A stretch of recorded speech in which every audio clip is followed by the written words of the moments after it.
Salut, c'est François pour Rétro Passion Automobile. Et on va vous parler du lancement de la Type E à Genève qui a été l'origine d'un périple assez risqué. 1961, Yuri Gagarin est le premier homme à survoler la Terre à une altitude de 150 km. La nouvelle Jaguar Type E est pour sa part la première voiture de série à atteindre 150 miles à l'heure, soit environ 230 km/h. Sa présentation en première mondiale, sur les bords du lac Léman, fut tout sauf une sinécure. Flashback. En 1948, Jaguar dévoilait au Salon de Londres, à Earl's Court, le mythique Roadster XK120 sous la forme d'une maquette à l'échelle 1. Sa commercialisation interviendrait seulement 2 ans plus tard. C'est seulement en mars 1951 qu'apparut la version coupée au Salon de Genève. 10 ans plus tard, la Type E entre en scène à son tour sur les bords du lac Léman. Les hommes de Jaguar auraient sans doute préféré le grand raout londonien d'octobre 60, mais leur dernière création n'était pas prête. Adieu Londres, bonjour Genève donc. Avec une stature plus internationale que Earl's Court, le salon Helvet est finalement idéal pour Jaguar, qui destine sa nouvelle GT à une clientèle internationale bien au-delà de celle de la perfide Albion. On parle bien sûr de l'Amérique aussi. William Lyons, le boss de Jaguar, et son directeur de la communication, Ernest Rankin, ont savamment orchestré le lancement de la Type E. Mais cette première mondiale ne va pas se passer sans quelques sueurs froides.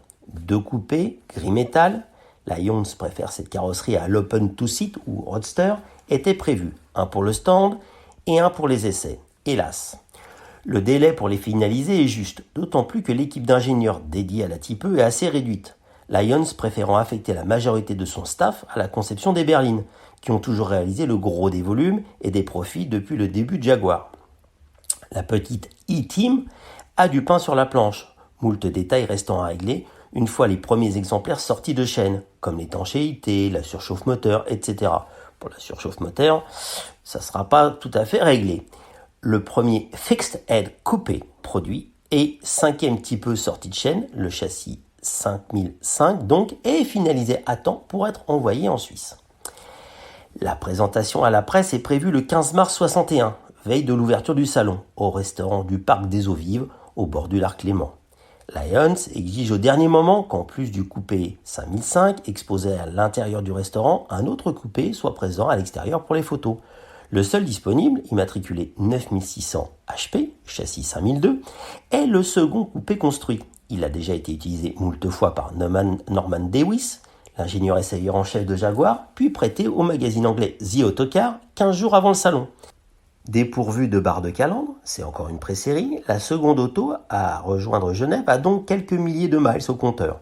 Vérifiée en urgence à Coventry, celle qui deviendra la plus célèbre des Type E sera acheminée à Genève par Bob Berry, l'attaché de presse de Rankin. Jeudi 14 mars, parti de Coventry à 19h, le jeune communicant va effectuer une grande partie des 1200 km de nuit et dans le brouillard, de la rigolade pour un Anglais. Filant à la moyenne de 110 km/h, à l'époque, il ne dispose d'aucune autoroute sur son trajet, mais il ne rencontrera aucun pépin mécanique. Il arrive le lendemain, à 11h40, à peine 20 minutes avant la présentation à la presse. Déposé directement au garage Fleury, importateur pour la Suisse de Jaguar, la GT est nettoyée et checkée en un clin d'œil. Jaguar avait donc pris un risque certain, mais un transport par camion aurait à l'évidence été trop long. Et délester cet harpagon de Lyons de quelques centaines de pounds inutile, ça n'était pas envisageable. Ce convoyage express fut en quelque sorte un test grandeur nature quant à la fiabilité de la Type E. Au Parc des Eaux Vives, les 200 journalistes conviés la veille de l'ouverture ont le souffle coupé devant la plastique de la nouvelle Type E. La surprise est double car ils s'attendaient à découvrir un roadster amusant. Dans le dossier de presse, Jaguar n'hésite pas à affirmer que la Type E ne remplace pas la XK150, sans doute pour écouler les derniers stocks de cette vieillissante descendante de la XK120.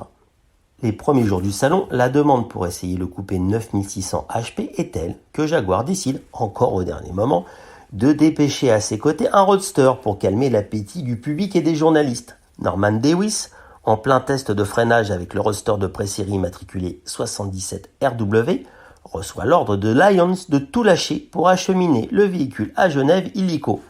Arrivé à 10h le lendemain matin, Dewis demande à Lofty England, l'ancien responsable du département compétition et désormais directeur après-vente, Où est sa chambre d'hôtel ? Il se voit rétorquer « Non, Norman, tu dois rejoindre tout de suite Berry pour les essais clients. » Les deux collègues effectueront d'innombrables tours de démonstration pendant les 10 jours du salon, se lançant dans une joute amicale. Embarquant leurs passagers pour des runs endiablés, ils dépasseront sur certaines portions les 200 km/h dans la campagne genevoise. Autre temps, autre mœurs.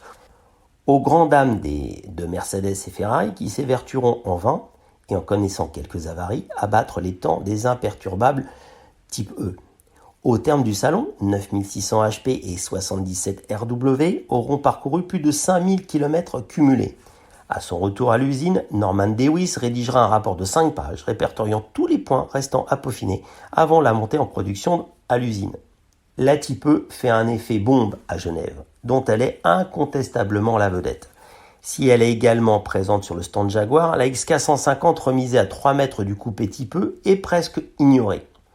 La Type E volera la vedette à toutes les nouveautés présentées pendant ce salon. Malgré un stand assez basique, avec pour seul luxe une épaisse moquette, le charme de Lady E opérera. File d'attente ininterrompue, une pour admirer, une pour la commander. Et à l'extérieur, une pour réserver un essai.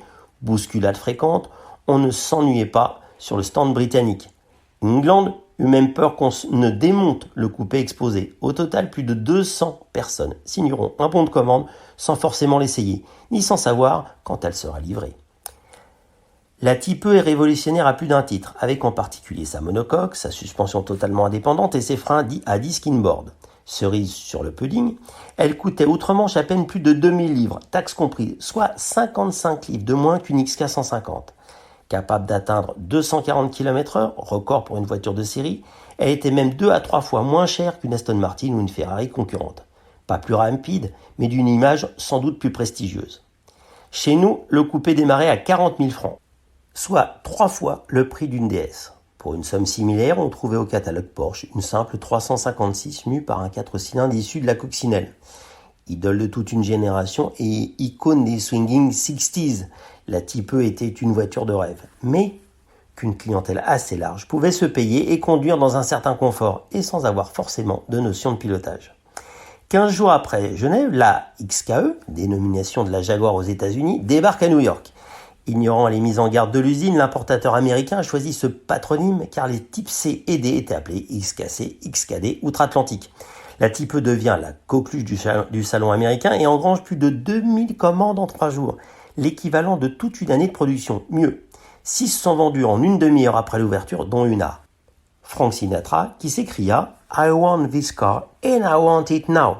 Pendant ce temps, Marilyn Arnold, playmate pour le magazine Playboy et future vedette de nanars comme Frankenstein meets the Space Monster, roule des hanches dans sa robe aux reflets dorés aux côtés du coupé bronze et du roadster exposé. Le même mois, le coupé exposé sur le stand genevois est présenté par William Lyons en personne à Monte-Carlo, en présence du prince Régnier et de la princesse Grace qui sont possesseurs de plusieurs Jaguars. Elle joue encore les vedettes devant une sélection de clients marseillais avant de rejoindre Lyon. Au casino de Charbonnières, Charlet Delecroix, l'importateur français, la présente à son plus important concessionnaire de Provence, Henri Peignot. Suivront d'autres villes importantes comme Lille et Strasbourg. Mais la Type E arrive au compte-gouttes en France. Un seul exemplaire, un roadster, rejoint nos côtes en juin alors que 92 Type E quittent Coventry pour les USA. En France, en dehors des passe-droits accordés à quelques stars et aux petits malins qui contournaient le contrôle d'échange, les premiers clients standards ne seront livrés qu'à partir du mois d'octobre. Au Salon de Paris, Jaguar expose un roadster et un coupé au Grand Palais. Dernière année en ce lieu historique avant la migration à la porte de Versailles. La MK2 de Constant Renel, double vainqueur du Tour Auto, les accompagne. Chaussé de ses grosses lunettes, le général de Gaulle se fait présenter par Delecroix, celle dont le tout Paris semble s'enticher. De François Sagan à Johnny Hallyday, en passant par Claude François, le concessionnaire Ferrari, Charles Pozzi et Bernard Constant. Ce dernier sera, avec l'acteur Jacques Charrier, un des 2 premiers clients français. Charrier avait d'ailleurs effectué un aller-retour express au Salon de Genève pour venir et essayer la Type E et se faire photographier par la presse avec. Tombant sous le charme de la Jaguar, celui qui était alors le mari de Brigitte Bardot n'était-il pas le mieux placé pour apprécier les courbes de la bête ? Grand remerciement à Michel Tonat, l'auteur du livre Jaguar Type E paru chez ETAI en 2011 et réédité en 2015, dont cet article est tiré.